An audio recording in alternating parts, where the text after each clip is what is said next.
പ്രിയപ്പെട്ടവരെ, ഫലസ്തീൻ നഷ്ടപ്പെടുമ്പോ, ഉയ്ഗർ മുസ്ലിങ്ങൾ ആക്രമിക്കപ്പെടുമ്പോ, മ്യാൻമാറിലെ മുസ്ലിങ്ങൾ ആക്രമിക്കപ്പെടുമ്പോ, മോചനത്തിന്റെ സമവാക്യമായി മുസ്ലിം ഉമ്മത്തിന്, മുജാഹിദുകൾക്ക്, സലഫികൾക്ക്, മുവഹിദുകൾക്ക് പറയാനുള്ളത് അത് ലാ ഇലാഹ ഇല്ലല്ലാഹ്, അത് ലാ ഇലാഹ ഇല്ലല്ലാഹ്. രണ്ടാമതായി അല്ലാഹു പറയുന്ന വാഗ്ദാനം എന്താണ്? നിങ്ങൾക്ക് നൽകി ഈ ദീനുണ്ടല്ലോ, വലയുമക്കിനന്ന ലഹും ദീനഹുമുല്ലദി ഇർതദാ ലഹും, നിങ്ങൾക്ക് തൃപ്തിപ്പെട്ടു തന്ന ഈ ദീനുണ്ടല്ലോ. പ്രിയപ്പെട്ടവരെ, അല്ലാഹുവിന്റെ തൃപ്തി ഇസ്ലാമിൽ മാത്രമേ ഉള്ളൂ. അതല്ലാത്തൊരു മതത്തിലും പ്രപഞ്ച സൃഷ്ടാവിന്റെ തൃപ്തിയില്ലെന്ന് നമ്മൾ മനസ്സിലാക്കണം. അൽയൗമ അക്മൽതു ലക്കും ദീനക്കും, ഇന്നേ ദിവസം ഞാൻ നിങ്ങൾക്ക് നിങ്ങളുടെ ദീന് പൂർത്തിയാക്കി തന്നിരിക്കുന്നു. വഅത്മംതു അലൈക്കും നിഅമതി, എന്റെ അനുഗ്രഹത്തെ ഞാൻ നിങ്ങൾക്ക് പൂർത്തീകരിച്ചു തന്നിരിക്കുന്നു.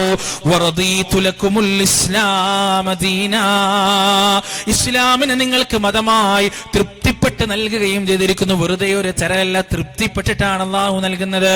ഇന്നദ്ദീന ഇൻദല്ലാഹിൽ ഇസ്ലാം, അല്ലാഹുവിന്റെ അടുത്ത് മതം എന്ന് പറയുന്നത് പരിശുദ്ധ ഇസ്ലാം മാത്രമാണ്. വമൻ യബ്തഗി ഗൈറൽ ഇസ്ലാമി ദീനാ, ആരെങ്കിലും പരിശുദ്ധ ഇസ്ലാം അല്ലാത്തൊരു മതത്തെ ദീനായി തിരഞ്ഞെടുത്താൽ ഫലൻ യുഖ്ബല മിൻ, അവനിൽ നിന്ന് സ്വീകരിക്കപ്പെടുന്നതല്ല. വഹുവ ഫിൽ ആഖിറതി മിനൽ ഖാസിരീൻ, അവൻ ആഖിറത്തിൽ നഷ്ടക്കാരിൽ പെട്ടവനായിരിക്കുമെന്ന് പരിശുദ്ധ ഖുർആൻ നമുക്ക് പറഞ്ഞു തരികയാണ്. ഇത് മതമൗലികവാദമല്ല പ്രിയപ്പെട്ടവരെ, ഇത് തീവ്രവാദമോ ഭീകരവാദമോ അല്ല, മറിച്ച് യാഥാർത്ഥ്യമാണ്, വസ്തുതയാണ്. ഇസ്ലാമാണ് അല്ലാഹുവിന്റെ അടുത്ത് തൃപ്തിപ്പെടപ്പെട്ട ദീൻ എന്ന് പറയുന്നത്. ആ നിങ്ങൾക്ക് തൃപ്തിപ്പെട്ടതെന്ന ദീനുണ്ടല്ലോ, ആ ദീനിൽ നമ്മൾ തൃപ്തിപ്പെടേണ്ടതുണ്ട്. രാവിലെയും വൈകുന്നേരവും നമ്മോട് ചൊല്ലാൻ പഠിപ്പിച്ച ദിക്ർ എന്താണ്? റദീതു ബില്ലാഹി റബ്ബാ, ഞാൻ അല്ലാഹുവിനെ റബ്ബായി തൃപ്തിപ്പെട്ടിരിക്കുന്നു. വബിൽ ഇസ്ലാമി ദീനാ, ഇസ്ലാമിനെ ദീനായി തൃപ്തിപ്പെട്ടിരിക്കുന്നു.